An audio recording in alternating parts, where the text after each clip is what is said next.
N'état de plus ardent, viens, n'état de plus dans ton cœur, viens, tel que tu es ardent, viens.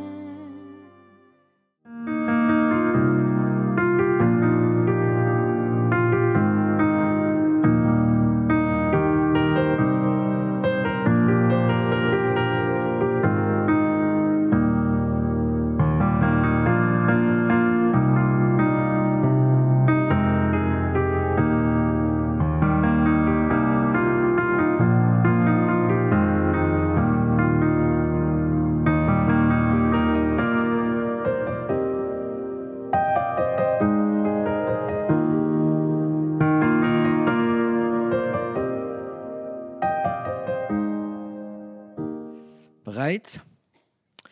Vous êtes prêts? 1 Corinthiens 1, verset 18. Vous savez ce qui est écrit?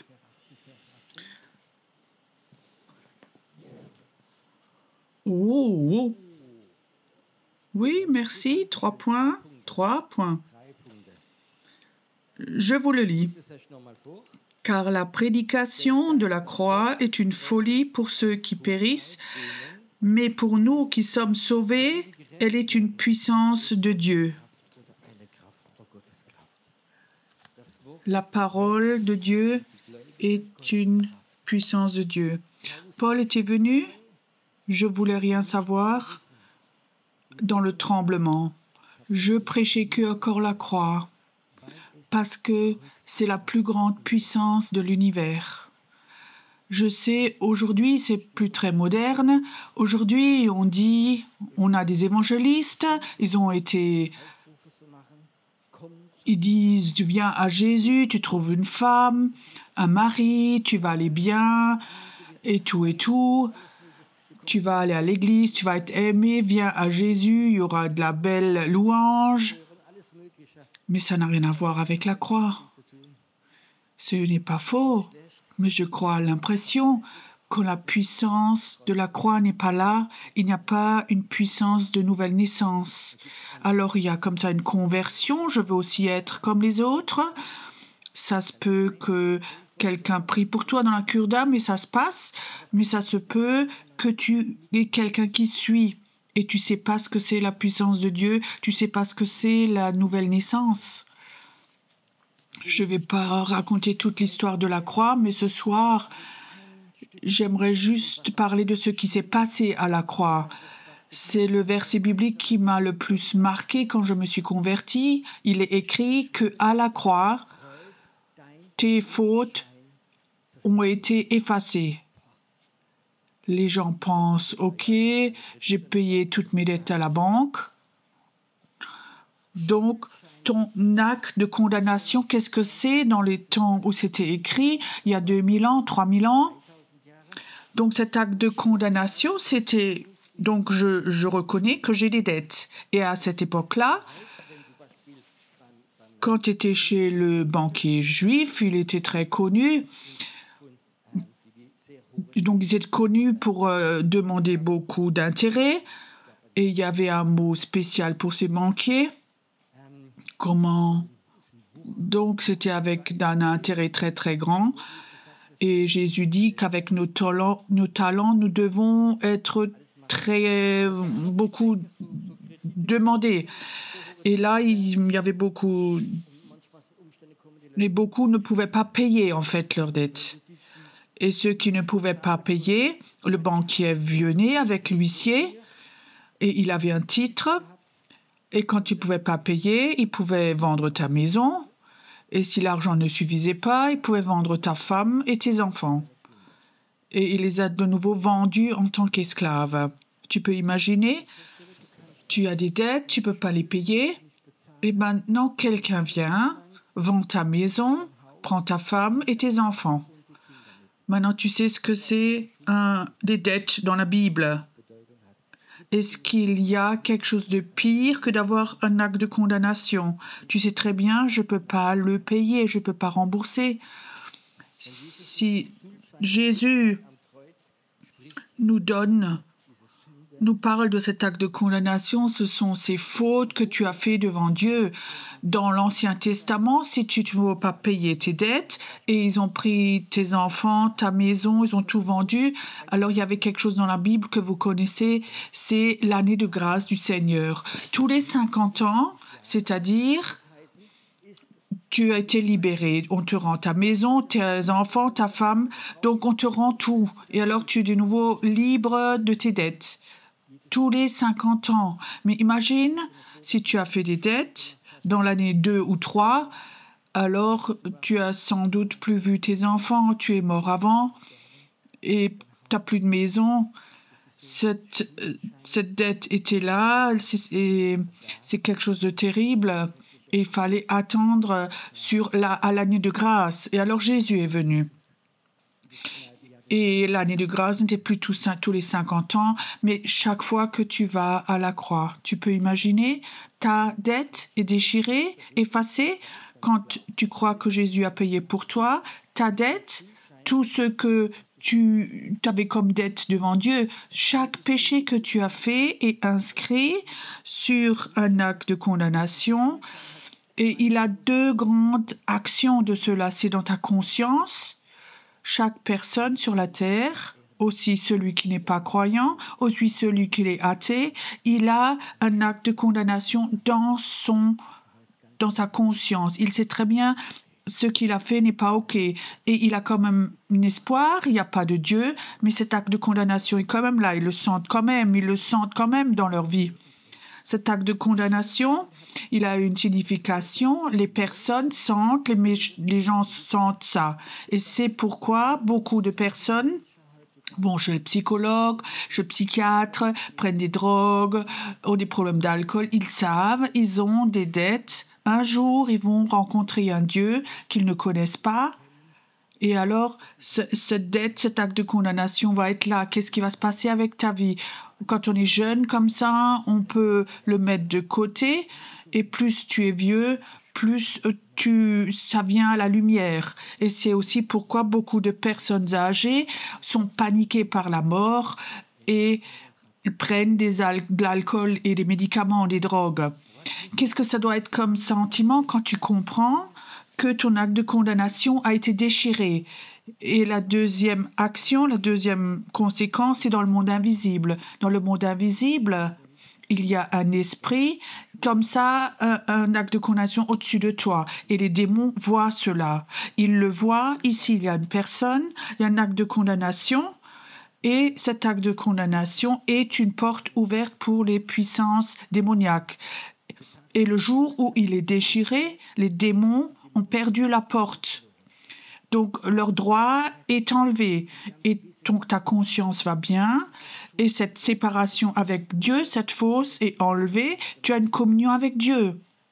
Mais ce soir, je vais parler de cette révélation quand cet acte de condamnation est déchiré. 2 fois dans la vie, je veux vous raconter, ça m'est passé, de ma propre vie. Le premier que je veux vous raconter, vous savez, j'avais plusieurs entreprises en Allemagne, en France, et à cause des circonstances, j'ai fait faillite, on a vendu et tout, et le centre des impôts est venu et j'avais plus d'1 million de dettes. Plus d'1 million de dettes. Et tu sais très bien, c'est impossible en tant que personne normale à payer. Le centre des impôts, il y a aussi encore les intérêts. À 1 million, il y a tellement d'intérêts que tu peux plus rien faire. Donc je sortais de prison. Je crois plusieurs mois après, mon avocat m'appelle et dit « Monsieur Fay, la dernière date, cette semaine, pour faire appel. Donc il y a déjà le centre des impôts a déjà donné mais on peut faire appel. Mais je crois qu'on a perdu parce que le jugement a déjà été donné. Et je dis, écoutez, moi, j'ai pas d'argent pour vous payer pour faire l'appel, j'ai que des dettes, je peux pas vous payer. Et je lui disais, si vous voulez faire appel, alors faites-le, mais moi, je peux pas vous payer. Et je sais encore aujourd'hui, cet avocat a fait appel. Et je crois 6 mois après, il y avait un rendez-vous à Strasbourg, au centre des impôts, donc contre faille. Donc on va là-bas. À 9h, on avait rendez-vous. Donc le juge était dedans. Il m'a appelé, je suis rentrée. Alors l'avocat appelle au travers de l'avocat le centre des impôts. Il appelle centre des impôts contrefait. Il n'y avait personne qui était là. 5 minutes plus tard, il réessaye. Une troisième fois. Alors le juge rentre avec une tête rouge, c'était un colérique. Il dit, si les gens du centre des impôts ne sont pas ponctuels, ne s'excusent pas, faille, vous êtes libre, tout est annulé, rentrez chez vous. Tu sais, je peux te dire, c'était comme un coup, comme ça, peigne. J'étais là, mon avocat me regardait, il dit, Monsieur Fay, je n'ai jamais vu cela, ça n'existe pas. Ça n'existe pas. Mon acte de condamnation de plus d'1 million avec les intérêts, tout a été déchiré, il n'y avait plus rien du tout. Je sais ce que c'est d'être sans dette, sans faute, tu sais, parce que moi j'avais planifié, ok, donc à cette époque, il n'y avait pas encore ces 7 ans, toute ma vie en fait, je vais vivre au minimum, j'ai le Seigneur, c'est ok.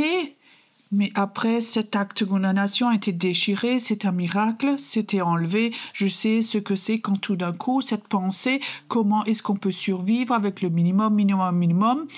Et à cette époque, il fallait... Le huissier avait tout noté, même les chaussettes, les slips, les sous-vêtements. Il fallait tout inscrire et j'étais vraiment libre de tout ça. Après un deuxième acte de condamnation où j'ai une révélation, c'était 10 ans après à peu près, j'avais eu le cancer. Donc on a découvert ça comme ça. Après le culte, il y a une jeune femme qui venait me voir et elle dit, qu'est-ce que tu as là à la gorge? Je dis, oh, tu as là une boule là à la gorge. Donc j'ai regardé au miroir et effectivement ici c'est comme si un œuf sortait, j'avais même pas remarqué. Et alors, je vais chez le médecin, il regarde, ok, on a fait un scanner et tout. Et en fait, on a vu que c'était une tumeur et que j'avais un cancer lymphatique. Il y avait déjà des métastases dans les poumons et partout. Et donc, pour l'avenir, c'était pas très bon. J'étais à l'hôpital. Donc, le 3 février, il disait, vous allez venir, on commence la chimiothérapie. Vous avez à peu près 50% de chances de survie, comme ça il y avait des pronostics. Et je rentre à l'hôpital, je vais raconter courtement. Donc j'avais bien vécu le diagnostic, j'avais encore fait 2 séminaires avant. Et alors après ça devenait sérieux, je suis allée à l'hôpital, premier rendez-vous. Et alors ils disent, ok, vous faut aller dans la pièce d'à côté et vous recevez la première infusion. Et alors je rentre dans une chambre, ils étaient tous avec leur perfusion. Il y a peut-être 10 personnes, et je rentre dans la salle et je sens la mort. Je sentais vraiment la mort dans cette salle. C'était comme un choc, que je m'assieds, et alors j'ai essayé de parler avec quelqu'un.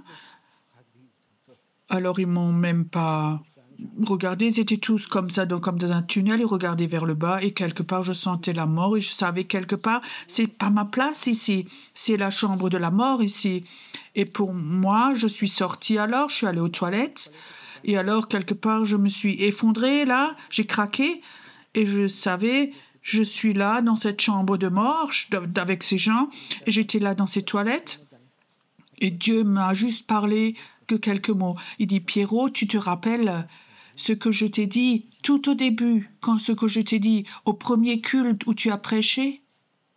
Et alors il me disait, je me rappelais clairement, Pierrot, si tu ne doutes jamais que je t'aime, rien ne peut t'arriver. Et quelque part j'avais oublié, et je dis, Seigneur, je suis désolée, Jésus, que j'ai oublié cela, peu importe ce qui ça passe, tu m'aimes, et quelque part c'est passé, mais je sais pas quoi. Je sors de là, et tout de suite il y a l'infirmière qui m'appelle, et vous avez tout de suite un rendez-vous chez le professeur, il veut vous voir encore, et alors je rentre, et il avait 20 étudiants avec lui. Et la professeure là-bas, elle disait oui, ce serait intéressant. Les étudiants ici veulent toucher, donc pour faire le diagnostic pour un carcinome comme ça. Est-ce que vous êtes prêts à ce qu'ils peuvent vous ausculter? Il y avait 20 étudiants, donc ils ont comme ça touché, palpé. Et alors la professeure, elle vient encore et elle dit non, non, c'est pas un cancer, c'est pas un carcinome. Ça ne se peut pas, c'est impossible. Je dis si. Il y a 2 heures, j'étais dans les scanners. Ici, vous avez les documents. Et alors, regarde les documents, les métastates, scanners et tout. J'ai dit non, c'est pas possible, j'ai tellement d'expérience. Alors, ils ont discuté. Bon, elle dit retournez au scanner. Je rentre de nouveau dans le scanner et il n'y avait plus de cancer. Plus de cancer, il avait disparu.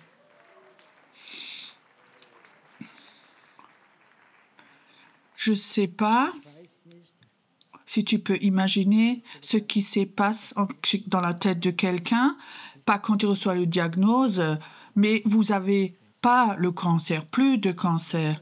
Je me rappelle encore, je sors de l'hôpital, je descends 2 marches, j'étais restée sur place comme si j'étais saoule ou qu'on m'avait tapé dessus. Le cancer est parti, la chimiothérapie, c'est fini. C'était un temps où mes enfants étaient encore petits, ma maison n'était pas encore payée, j'avais juste commencé l'église et on avait déménagé. C'était un temps où tout d'un coup, et je sais ce que c'est quand un acte de condamnation écrit dessus, cancer ou 50% de mort, et tout d'un coup déchiré. Je sais ce que ça signifie d'être libéré, sauvé. J'ai eu 2 actes de condamnation déchirés, 2 dans ma vie, mais le vrai, je l'ai eu avant, dans une cellule de prison, où Jésus m'avait rencontré et où il m'a dit « Je te pardonne. Pierrot, je te pardonne. » Il est venu dans ma cellule de prison, il n'a pas ouvert à clé, il est rentré. Je me suis effondrée. Il disait « Je te pardonne, je veux te guérir. » Ça, j'ai compris. Je veux t'utiliser. Et je peux dire, Jésus, je te crois que tu me pardonnes. Je crois que tu peux me guérir. Mais m'utiliser, ça, je ne peux pas l'imaginer. Je me connais. Mon caractère, mon passé, tout. Je suis un truand, un égoïste, un tricheur. Ça, c'est impossible. Alors il me dit, si tu le veux, dis oui, alors je vais le faire. Alors j'ai réagi comme un homme d'affaires. J'ai dit, c'est que ça sonne faux, mais je dis oui. Et sur place, au même moment, j'avais vraiment des douleurs dans le dos. Tout d'un coup, ça avait disparu. Et quelque part, cet appel alors est venu. Dieu va m'utiliser de mon aide, je n'arrivais pas à comprendre, mais c'était au fond de moi. Mes péchés étaient pardonnés, je pouvais parler avec Dieu. Je sais ce que c'est quand ton acte de condamnation déchiré dans ta vie. C'est comme si un joug était brisé. Dans le monde invisible, tout d'un coup, il y a quelque chose qui s'est passé. J'étais beaucoup dans l'occulte. Ces esprits occultes n'avaient plus aucun droit. Ils étaient toujours encore là, mais ils ont vu que l'acte de condamnation de leurs droits était déchiré. Pourquoi je vous raconte ça ce soir? La puissance de la croix qui déchire cet acte de condamnation, parce que j'ai l'impression que ce message est peu prêché dans les églises ou dans les évangélisations. Aujourd'hui, on fait un concert professionnel chrétien pour qu'on dise vous êtes aussi bon que le monde. Beaucoup de pasteurs m'ont dit notre louange, notre musique doit devenir aussi bonne que celle du monde. Elle ne doit pas devenir aussi bonne que le monde, elle doit être ointe. Tu comprends? Si c'est aussi bon que le monde, ça n'apporte pas la puissance de la croix. Et quand il y a comme ça une évangélisation, ils te promettent plein de choses, de venir devant, te convertir. Et alors tu répètes une prière et tu dis je me convertis, malgré que ce n'était pas une conversion. Tu viens à l'église En tant que membre, on t'accueille de façon merveilleuse, mais ta faute est encore là. Et alors, on te dit en tant qu'Église, comme tu as à vivre, il faut te soumettre, il faut plus voler, pas prendre de drogue, il faut pas fumer, il faut pas faire ceci, cela. Et alors, on essaie de faire cela, mais cet acte de condamnation est encore là. Et peut-être que tu n'es pas né de nouveau. Et alors, tu sais ce qui se passe. Et si tu réussis à être correct, tu deviens un chrétien religieux. Et tu méprises ceux qui ne réussissent pas, parce que tu l'as fait de tes propres forces. Mais ton acte de condamnation est toujours encore dans le monde invisible. Il y a toujours encore des attaques démoniaques contre toi. La deuxième chose que je raconte, je crois qu'il y a beaucoup de chrétiens, et c'est juste en partie, tu es sauvé, tu as donné ta vie à Jésus, tu t'es converti, tu as pardonné, tu es né de nouveau, tu es baptisé du Saint-Esprit, et maintenant ça commence. Mais l'acte de condamnation a été déchiré, et tout de même, on fait encore des fautes. C'est juste, on ne le remarque même pas. Lesquelles? Parfois, un péché qui pour Dieu est très grave, pas pour les humains, mais pour Dieu, quand nous sommes sans amour dans ce que nous accusons quelqu'un. Tu comprends? Parfois même dans les pensées. Je crois que certaines personnes sont tellement sensibles, ils sentent cela. Quand d'autres personnes t'accusent en pensée.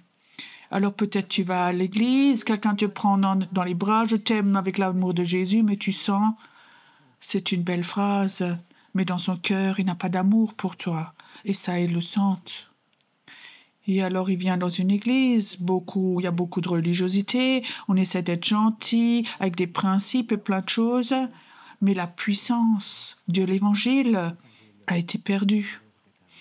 La puissance que des gens rentrent quand la porte s'ouvre et les puissances démoniaques les quittent et ils sont nés de nouveau. Est-ce que vous voulez de nouveau vivre des choses comme ça? Tu comprends? Que la puissance de la croix soit de nouveau là. Parfois, je l'ai vécu. Je me rappelle encore, c'était en Suisse. Il y avait 3 femmes qui arrivaient sur le parking. Elles avaient emmené quelqu'un qui n'était pas croyant et qui avait un passé assez grave. Donc elle sort de la voiture, elle met son pied sur le parking et elle s'effondre et elle commence à pleurer. Elle est née de nouveau là sur le parking. Elle ne savait pas ce qui se passait, les autres non plus. Plusieurs mois après, elle a compris qu'elle est née de nouveau parce que la puissance de Dieu était tellement étendue jusque sur le parking. Et cette femme, je crois 1 mois après, après un culte, un séminaire, elle me disait « Pierrot, est-ce que tu peux venir dans ma ville? J'aimerais t'inviter, organiser que tu puisses venir et prêcher chez nous. » Et je la regardais, tatouée de la tête aux pieds. Donc c'est Marlboro dans la main. Donc elle avait 3 maris et des enfants de 3 enfants différents et la vie avec un autre homme. Et elle veut m'inviter pour évangéliser. Et alors elle dit, oui, j'ai compris, je vais demander tous les pasteurs s'ils me prêtent l'église. Je dis, si elle va chez les pasteurs, oh là là. Alors, chez les pasteurs, il y a comme ça les cheveux qui se dressent sur la tête. Je ne sais pas pourquoi. Parfois, je suis une personne spontanée. Mais je te dis, mais si tu veux absolument, je te donne un paquet d'invitations, fais-le. Et après, je crois 4 semaines après, elle m'appelle. Oui, j'ai trouvé une salle, un pasteur m'a donné une salle, tu peux venir. Et nous étions à Thun, il y avait presque 300 personnes qui étaient là. Nous avons souvent fait des choses. Qu'est-ce qui s'est passé? L'acte de condamnation a été déchiré. Quelque chose est libéré. La foi était là-dessus. Le Saint-Esprit était là. Alléluia. L'acte de condamnation, quand il est déchiré, alors nous sommes libres et on fait les choses les plus folles. C'est juste ça. Et alors, il y a le problème.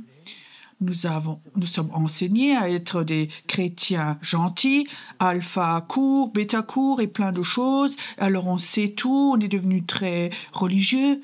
Ça ne m'intéresse même plus, ça nous intéresse plus de déchirer notre acte de condamnation parce que nous sommes donc des chrétiens tellement super, nous savons tellement de choses, mais l'accusateur des frères commence de nouveau à réécrire dessus des nouvelles choses. J'avais un ami à moi, c'est un évangéliste. Il était beaucoup à l'étranger et en Roumanie, il a rempli des stades avec des signes et des miracles. Et alors il me raconte, Pierrot, mon frère habite à Hambourg. 7 ans, j'ai prié pour lui. 7 ans intensivement, j'ai prié pour lui, pour qu'il trouve la foi. Et maintenant, il m'a appelé, il s'est converti. Et dimanche, il se laisse baptiser à l'église et il l'a invité. Et il dit, je suis allé là-bas, d'Autriche, je suis allé à Hambourg, je voulais être au baptême de mon frère. Mon frère va devant, se laisse baptiser, il donne court témoignage, et tous se sont réjouis. Il a loué Dieu, et après le baptême, il y avait une sœur assez âgée, peut-être 40-50 ans déjà croyante. Elle lui dit, maintenant tu t'es laissé baptiser, mais maintenant, tu n'as plus le droit de fumer, c'est un péché. Et lui, il l'a pris comme parole de Dieu. Il est rentré chez lui, il a dit à sa femme, je fume plus. C'était comme ça un homme qui fumait une cigarette après l'autre, il fumait 2-3 cigarettes paquets par jour, et il disait, j'ai réussi 6 jours. J'ai pété les câbles, j'étais agressif avec mes enfants et ma femme, j'arrivais plus. Après, je me suis racheté des cigarettes. J'ai arrêté ma foi et j'ai dit je veux plus rien savoir de Jésus. Son frère me racontait cela. 7 ans il a prié. 7 ans il a prié. Et une femme est venue avec une accusation. Elle l'a tué. Est-ce que tu crois que cette femme, aussi même si elle était croyante depuis 40 ans, que sur son acte de condamnation il écrit « Tu as tué un bébé chrétien » Est-ce que vous croyez que c'est écrit dessus? Moi, je le crois.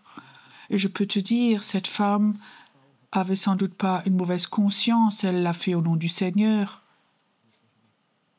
La religiosité peut tuer. L'accusation peut tuer. Et je crois que parfois, nous, en tant que chrétiens, nous avons blessé des gens, ou parfois tellement blessés que nous les avons tués. Il y a plusieurs années, j'ai rencontré une femme en Israël. Elle me racontait son histoire. Elle était croyante, elle allait à l'église. Bien sûr, de sa personnalité, c'était pas une personnalité assez forte et elle avait beaucoup de rejets. Elle n'était pas riche, elle avait des problèmes. Elle se sentait rejetée. Et quand on souffre de rejet, que tu vas dans une église nouvelle convertie, tu reçois ce rejet. Alors elle est allée dans une autre église. Et comme ça, il y avait de nouveau comme ça une église d'élite, comme ça, de nouveau ce sentiment de rejet. Elle avait le sentiment d'être tout en bas, on l'accepte, elle peut venir nettoyer, mais le reste ne va pas avec. Alors elle a encore trouvé une église. Et là, il y avait un séminaire en Israël. Et alors elle va avec, dans l'espoir, qu'en Israël, qu'elle soit délivrée du rejet. Et alors elle est allée dans un groupe, avec ce groupe en Israël, et là-bas, ça a recommencé en Israël. Personne ne voulait être dans la chambre, et elle a tellement rejeté qu'elle a décidé de se suicider. Et alors elle est partie de l'hôtel avec le bus. Elle voulait aller dans le désert pour se suicider. Et alors, à une station de bus, le 3e arrêt de bus, il y a un homme qui rentre et l'homme dit « Arrête, enfant, ne fais pas ce que tu veux faire, ton Dieu t'aime et il veut t'utiliser. » Et elle se retourne et l'homme n'était plus là. Elle m'a raconté son histoire. Un ange devait venir dans le bus pour la sauver. Combien d'actes de condamnation sont écrits sur notre vie ou sur notre église, notre assemblée, si les chrétiens font des groupes dans les églises et n'acceptent pas les nouvelles personnes, oui, on va voir. Est-ce que l'Église n'est pas obligée par Dieu d'être comme ça? Nous vous aimons tous comme vous êtes. L'amour de Dieu, c'est ça qui transforme les personnes. Pas le légalisme dans les églises. Et le légalisme tue. Et dans beaucoup d'églises, il y a le mot dessus, écrit dessus, acte de condamnation. Moi, un jour, devant le Seigneur, on va me demander combien de gens ont été tués à la Taube. Combien de gens ont été tués dans les séminaires parce que nous ne les avons pas aimés, nous les avons rejetés, nous les avons blessés. Et tu sais, ces actes de condamnation sont souvent pourquoi il n'y a pas de réveil. Oh, Saint-Esprit, viens avec puissance, viens. Et le Saint-Esprit dit, tu sais, il y a tellement d'actes de condamnation, tellement d'oppression démoniaque, comment est-ce que moi je dois venir? Est-ce que vous ne croyez pas que ce serait important, même si nous sommes des chrétiens ici, de nous prendre le temps, de prendre ce message à la croix et de le méditer pour le comprendre et de dire Seigneur, j'aimerais régulièrement vivre la puissance de la croix, j'aimerais le vivre comme cet acte de condamnation est nouveau déchiré. Peut-être que si tu es un leader spirituel, groupe de maison, de louanges, que tu fais un ministère, de dire Seigneur, de temps en temps, je veux mettre de côté mon ministère et le message de la croix, le reprendre pour moi.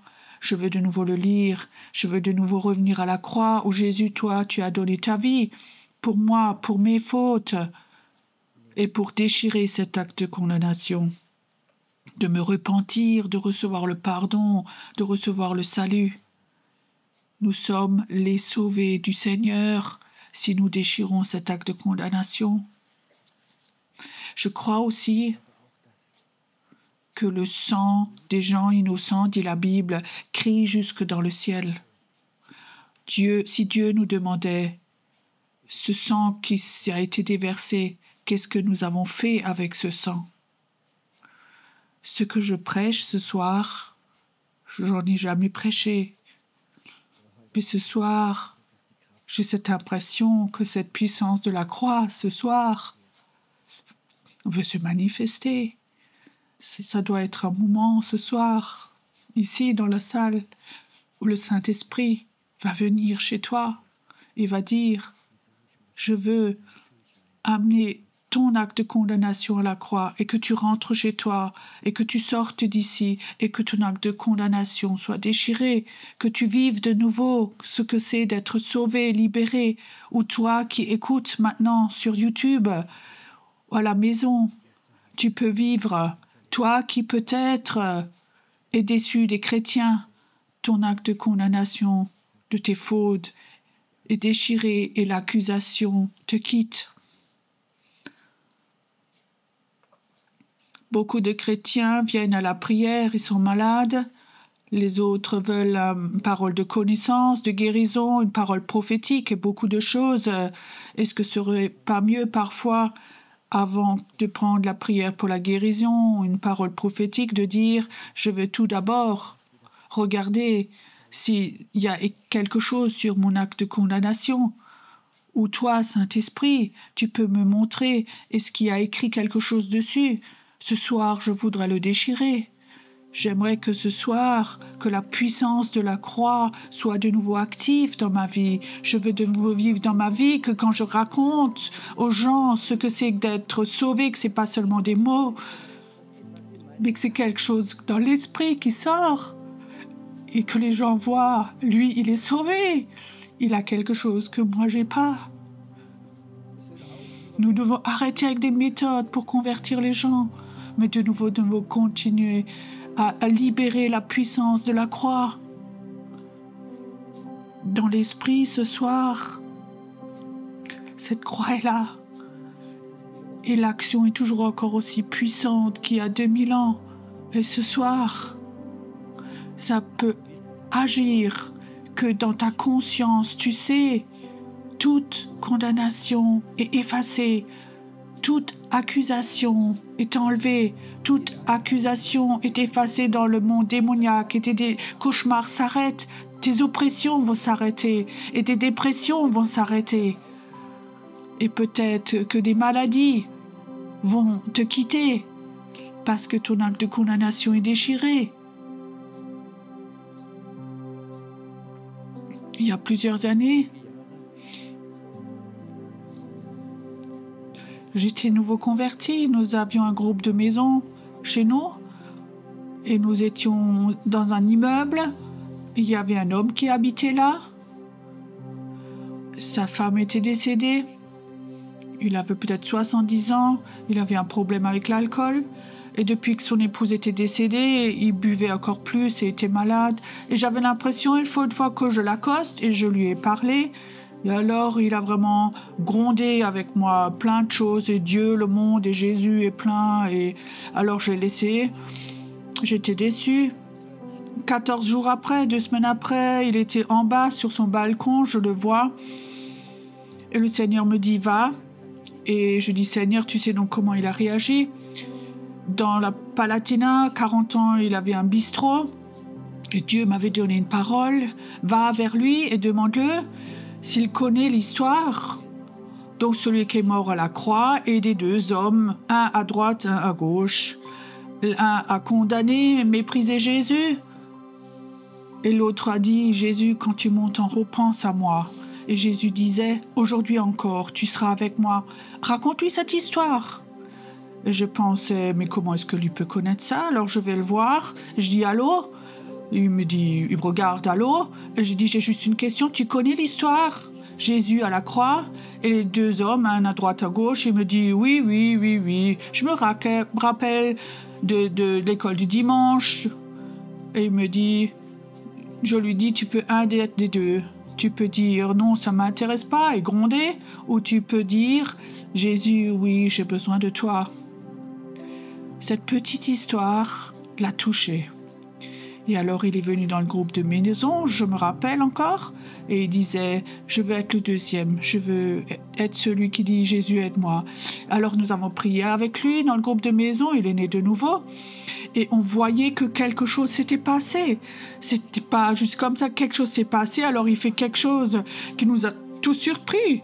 On habitait dans cet immeuble, il y en était peut-être 10 personnes dans ce groupe de maison. Tout d'un coup, il se lève, il va sur le balcon, il ouvre la porte et tout fort, il chante « Grand Dieu, nous te bénissons ». Il était là, il élève les bras, les 7 strophes, il les chante sur le balcon. Tout l'immeuble était à la fenêtre et ils ont regardé ce qui se passait. Tu sais ce qui s'est passé? Un péché a été sauvé. 3 semaines après, il est mort, il est allé au Seigneur. Mais j'ai vu ce que c'est, 70 ans péché. Un acte de condamnation déchiré, la réaction chez lui était « Grand Dieu, nous te bénissons ».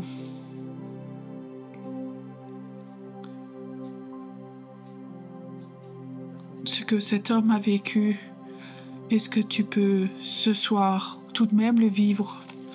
Ce sentiment d'être libéré, sauvé, ce sentiment, tu sors d'ici, tu vas dans ta chambre et toute accusation, toute puissance, tout péché est enlevé.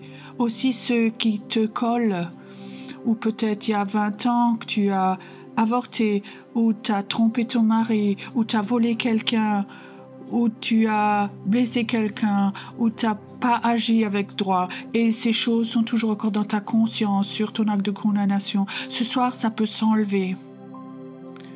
Je vous raconte un dernier exemple. Nous avions un groupe de maison, et alors dans ce groupe, 2 dames gentilles venaient, plus de 80 ans. Et après la réunion, une des dames vient me voir et elle me dit « Pierrot, je peux parler 5 minutes avec toi ?» Je dis « Oui ». Et alors elle me racontait, pendant la guerre, elle avait un magasin de couture, elle faisait des robes, et pendant la guerre, elle avait des prisonniers de guerre, et elle avait une Polonaise en tant que prisonnière de guerre, et une femme riche avait commandé une robe parce qu'elle voulait aller à l'étranger, et le jour d'après, cette robe devait être finie. Alors elle dit « Ok, je prends la commande. » C'est beaucoup d'argent donc. Et alors elle va chez la Polonaise et elle dit « Ce soir, tu peux pas rentrer chez toi. cette femme veut chercher la robe demain. Donc cette nuit, tu vas travailler toute la nuit pour que ce soit fini. Et la Polonaise disait, je peux pas, j'ai de la fièvre, je suis malade, je vais pas bien du tout, il faut que j'aille au lit. Et elle lui disait, écoute, tu es prisonnier de guerre. Si je dis un seul mot, tu vas dans le camp de concentration. Tu vas faire cela maintenant cette nuit. Et cette jeune Polonaise, effectivement, toute la nuit, elle a fait cette robe. Et le matin, à 8 heures, elle est décédée. Elle n'avait pas 20 ans. Cette femme me racontait cela. Et elle me disait, est-ce que Dieu me pardonner cela? Est-ce que Dieu peut me pardonner cela? Je suis responsable que cette jeune fille est morte. Je l'ai tuée par mon égoïsme. Elle avait 80 ans, ou plus de 80 même. Et je lui expliquais, si le péché est rouge comme le sang et Jésus lui pardonne, elle est blanche comme la neige. Alors j'ai prié pour elle. Et je lui ai dit, tes péchés te sont pardonnés. Et alors chez cette femme, il y avait un grand... Et je pensais qu'elle allait mourir. Et alors elle me raconte, 50 ans, elle avait de l'asthme et c'est parti. J'ai pas fait une prière pour l'asthme, mais la reconnaissance des péchés et l'asthme est parti. Et cette femme, elle est morte. Sa fille m'a appelée à 99 ans. Elle avait presque encore 20 ans pour vivre sans asthme au moment où elle a reconnu ses péchés. Venez élever vos mains vers Dieu maintenant.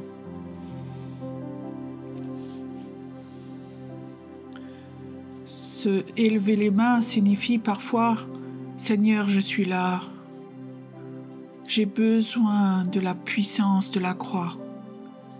Je veux de nouveau vivre de façon tout nouveau ce que c'est d'être libéré, d'être sauvé, ce que c'est que quand l'acte de condamnation est déchiré.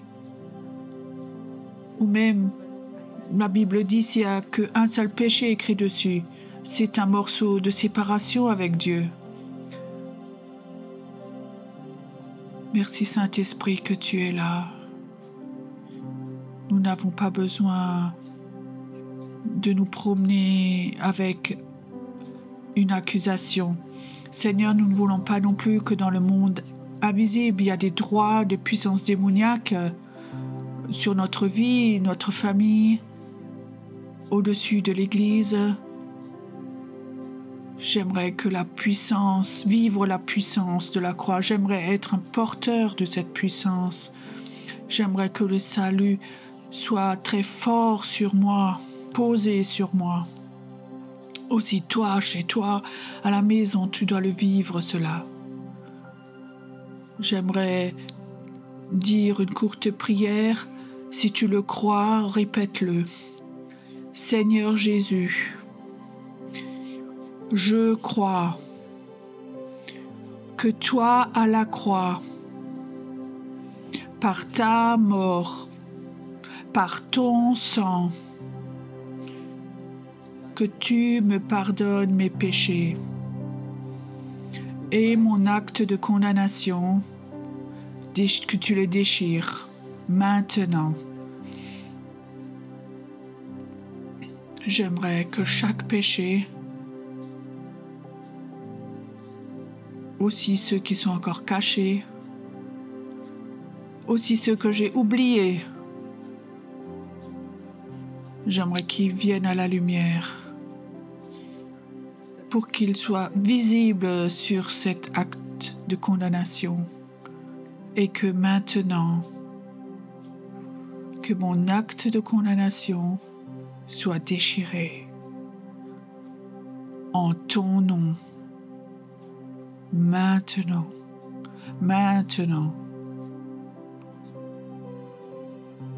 Et Père, je prie que la puissance de la croix vienne maintenant,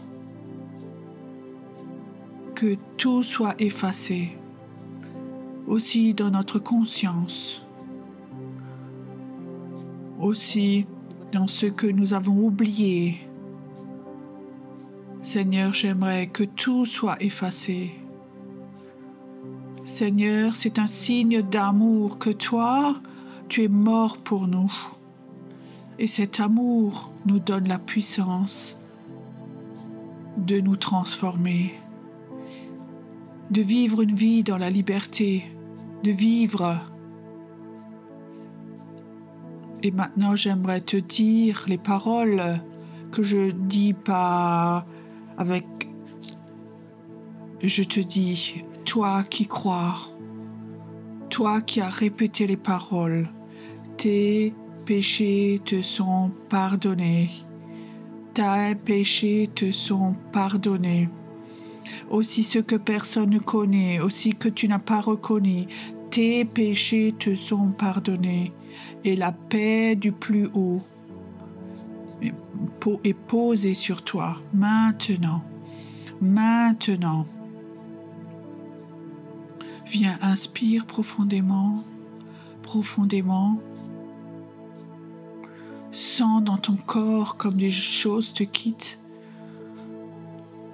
Il y a des personnes qui sont là ce soir, qui ont mal au dos, déjà depuis plus longtemps, certains depuis aujourd'hui. Et j'aimerais que maintenant nous nous levions tous.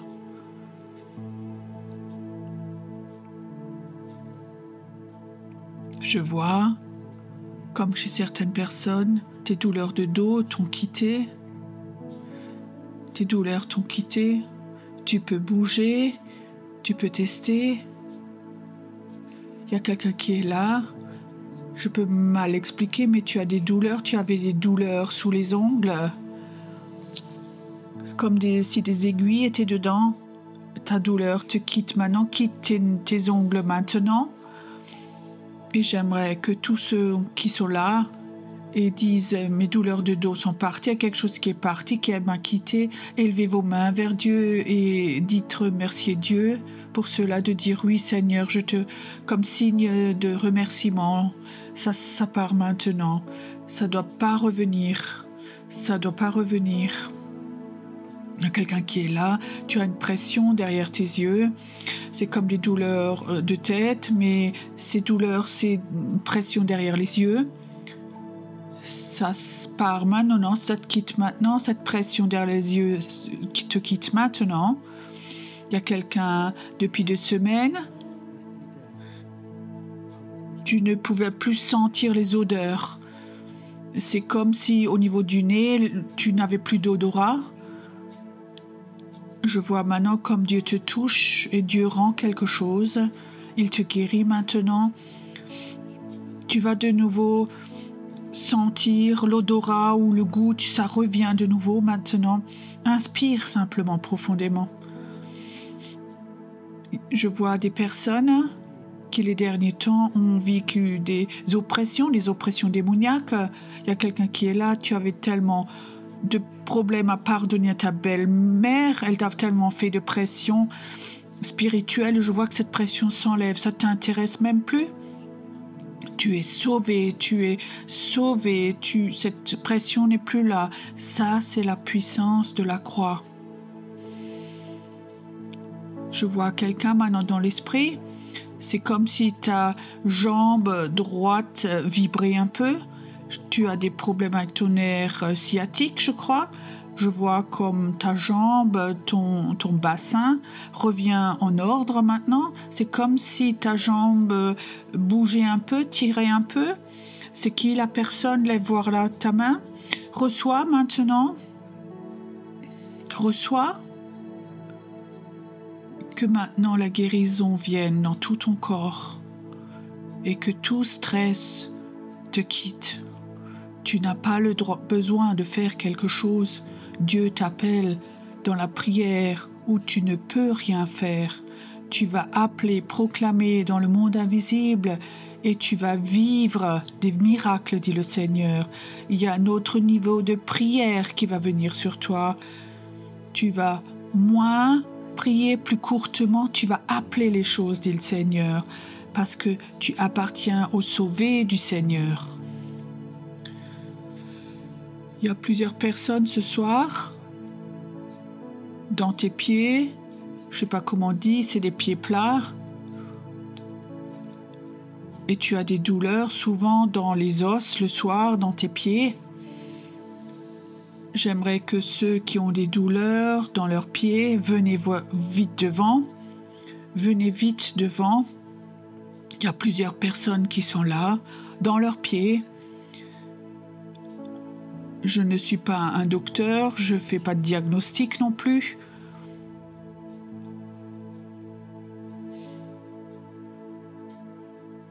Waouh!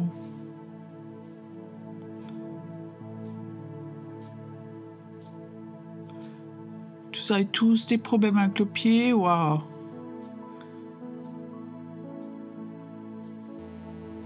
J'aimerais que vous, dans la salle, priez que la puissance de Dieu vienne.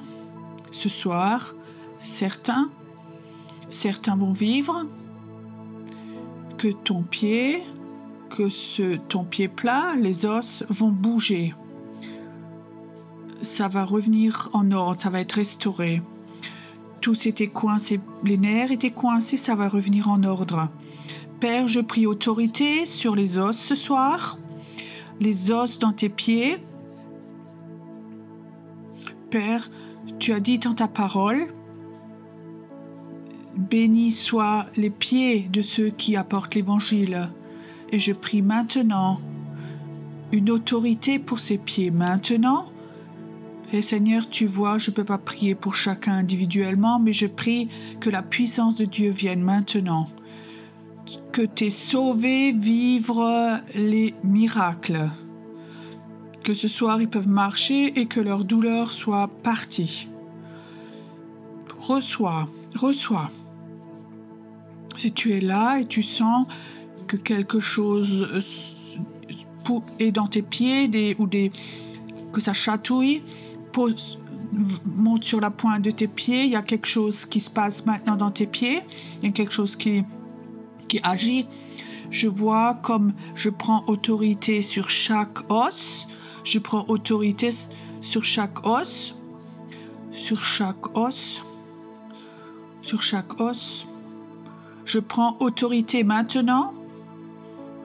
Déformez-vous. Formez-vous comme Dieu veut vous avoir maintenant. Il y a quelqu'un qui est là, pas seulement tes pieds, mais je vois comme la puissance de Dieu vient dans ta colonne vertébrale aussi. Toute ta colonne vertébrale est touchée. Je vois comme tout ton squelette est touché. Tu sais, le meilleur chiropracteur, c'est le Saint-Esprit. Je prends autorité, pas seulement sur tes pieds, mais sur tout ton squelette. Ton bassin, ta colonne vertébrale, ça vient maintenant, ça vient sur toi maintenant. Maintenant, ça se passe. Plus de miracles que toute la semaine passée. Il y a plus de miracles aujourd'hui, c'est là. Il y a quelqu'un qui est là. Tu sens comme ton coccyx, quelque chose bouge en toi. Ne le retiens pas si tu as l'impression. Il faut que tu bouges ton bassin ou ton coccyx bouge. Ça revient mieux en place, même si ça a l'air un peu bizarre. Bouge maintenant. Ton coccyx revient en place. Tout ton squelette doit te toucher maintenant. C'est comme si une onction sur les os maintenant. Aussi quelqu'un qui avait un nez cassé, je sens maintenant que ton nez est touché maintenant. Comme les os reviennent en place maintenant. Saint-Esprit, n'arrête pas maintenant, s'il te plaît. Bouge encore, agis encore, Saint-Esprit. Ça vient maintenant. Toi aussi, tu as une fracture. Et tu as des problèmes avec, je vois comme Dieu le met en ordre aussi. Il y a quelqu'un qui est là, tu sens comme quelque chose te tire vers le haut, comme si ta colonne vertébrale tirait vers le haut. Étends tes mains simplement, ça va devenir plus fort encore, ça vient plus fort encore. Ne freine pas. Ne freine pas l'action du Saint-Esprit maintenant. Saint-Esprit, fais-le maintenant. Fais-le, Saint-Esprit. Touche-les. Ce serait beau que si les prochains jours, si que donniez votre témoignage, vous écrivez ce que vous avez vécu, un email, ou ce que vous avez vécu, ce qui a été touché ou guéri. Ça s'en va maintenant.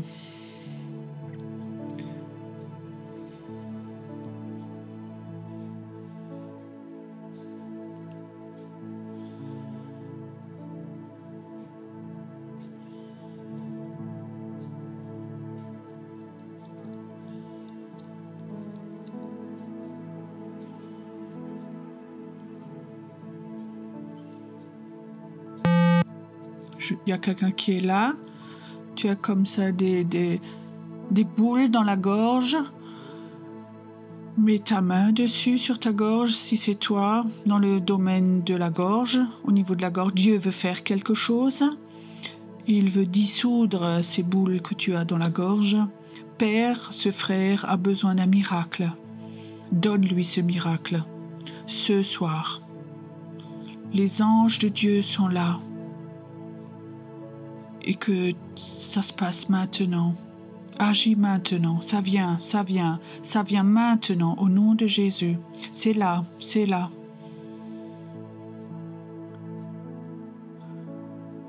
Il y a quelqu'un qui est là aussi dans la salle. Dans une oreille, tu as comme ça un sifflement. Mets ta main ou ton doigt sur cette oreille, ça doit s'arrêter.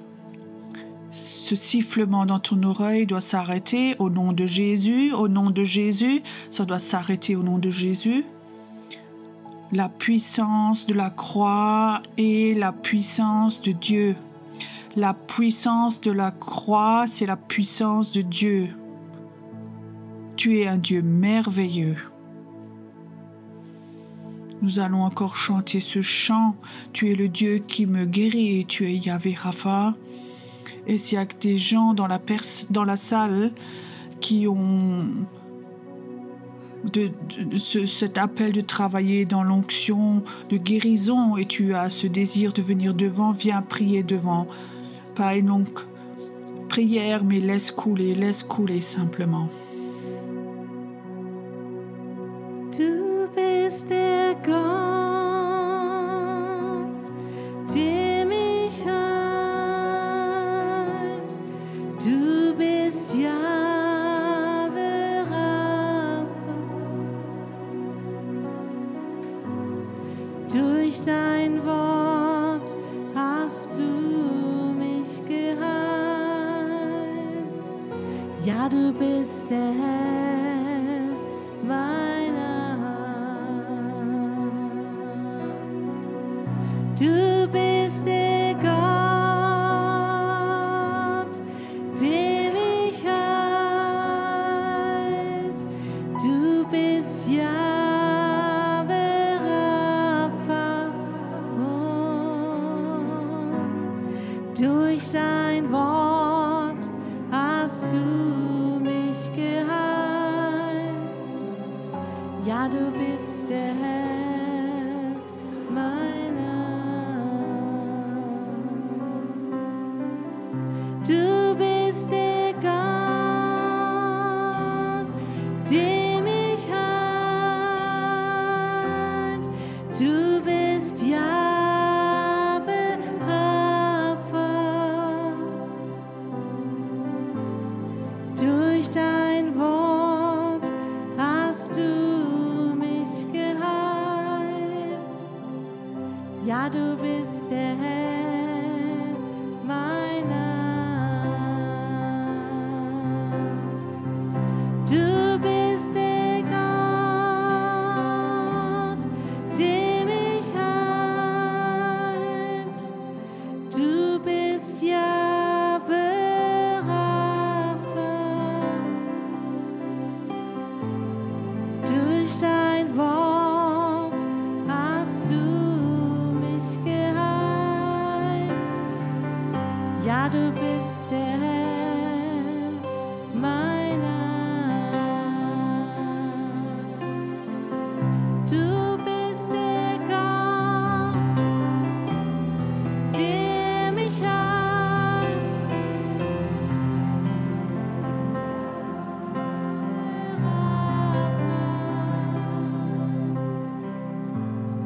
Durch dein Wort hast du mich geheilt.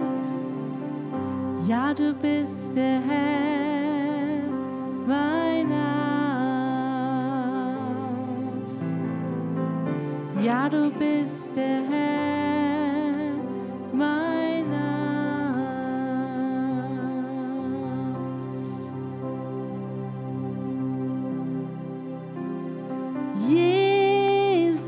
Jesus, sei das Zentrum, sei meine Kraft und mein Lied, Jesus. Jesus, sei meine Hoffnung, meine Vision und mein Licht, Jesus.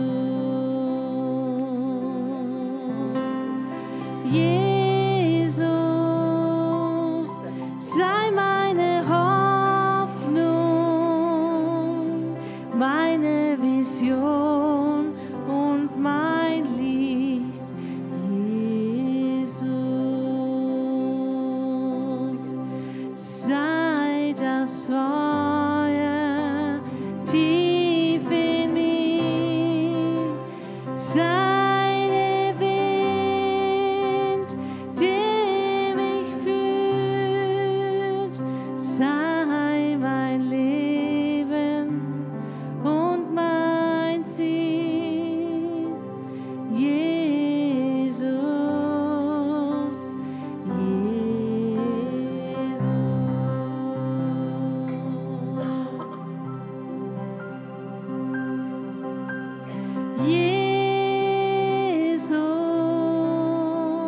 Jesus, sei das Zentrum,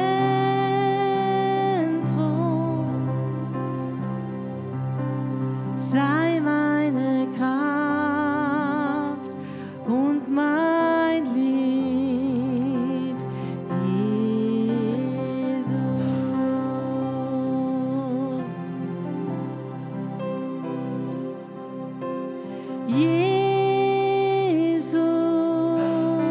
Jesus, sei meine Hoffnung, seine Vision und mein Lied, Jesus.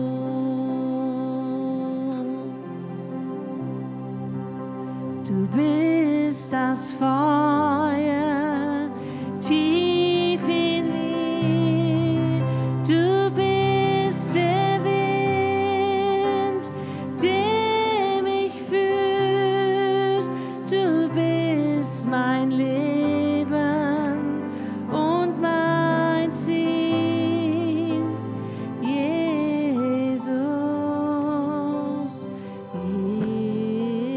Jesus.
Du bist ein wunderbarer Herr, der mich zum frischen Wasser führt. Du hast so reich gedeckt des Königs Tisch für mich, für mich. Du bist ein wunderbarer Herr, der mich zum frischen Wasser führt. Du hast so reich gedeckt des Königs Tisch für mich, für mich.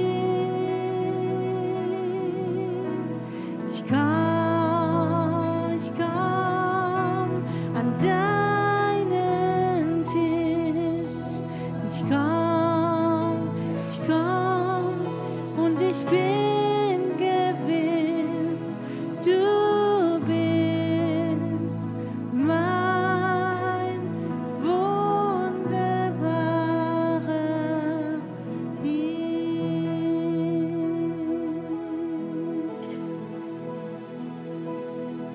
Du hast mein Haupt gesalbt mit Öl, den Becher bis zum Rand gefüllt. An deiner Hand wird meine Seele still. Sie wird still. Ich komm an deinen Tisch. Ich komm,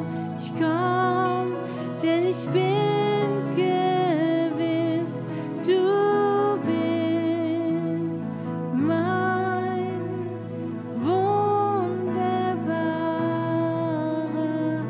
Herr.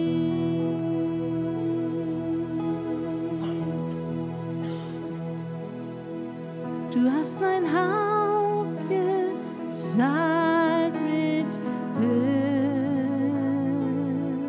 den Becher bis zum Rand gefüllt. In deiner Hand wird meine Seele still. Sie wird still.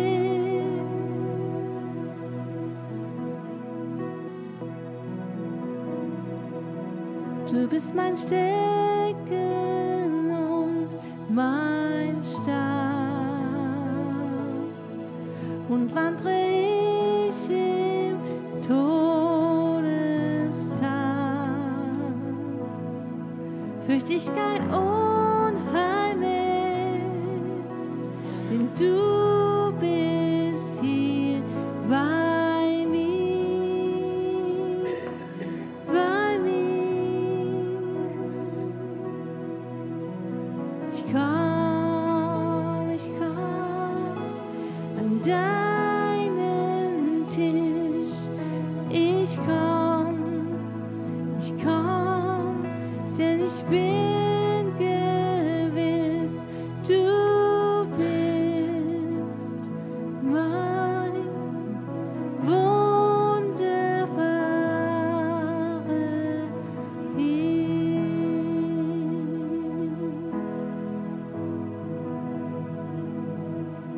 Du bist mein wunderbarer Herr.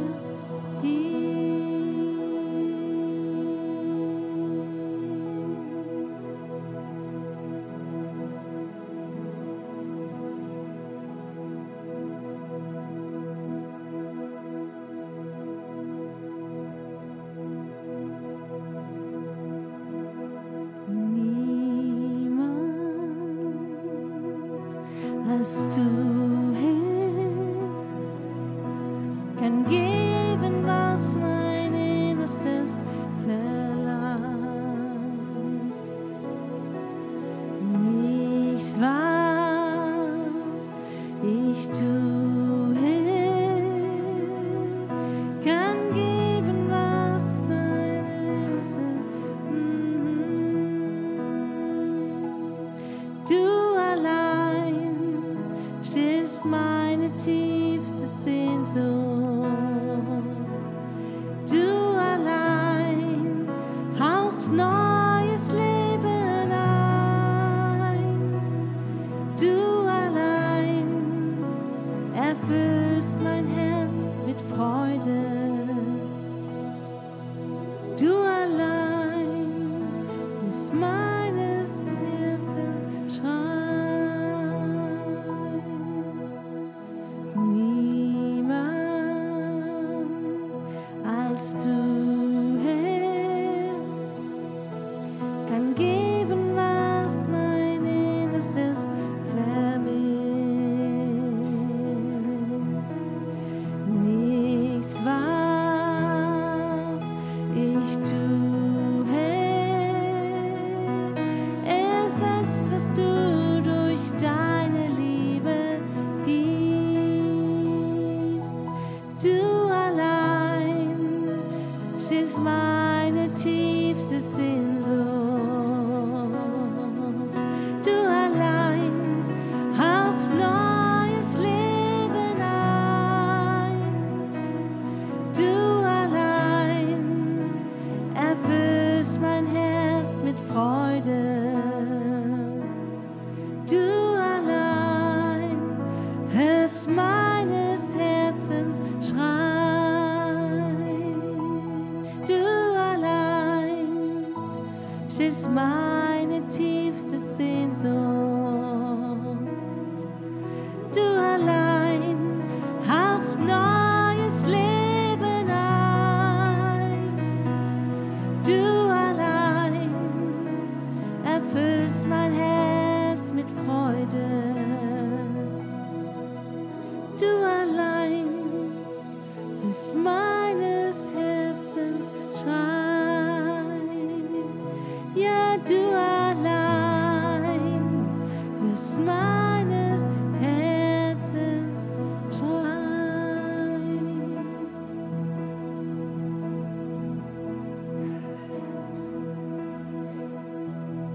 Ganz nah bei dir und du bei mir, vereint in alle Ewigkeit. In Liebe sind unsere Herzen eins, vereint in alle Ewigkeit. Für immer in Ewigkeit.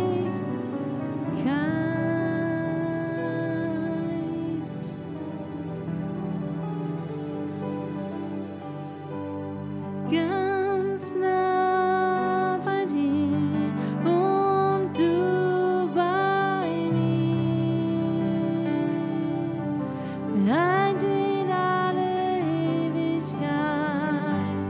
In Liebe sind unsere Herzen eins, vereint in alle Ewigkeit. Für immer in Ewigkeit. Nie mehr Schmerzen und Leid in den Augen. Nie mehr Furcht und Scham, denn wir werden bei dir sein.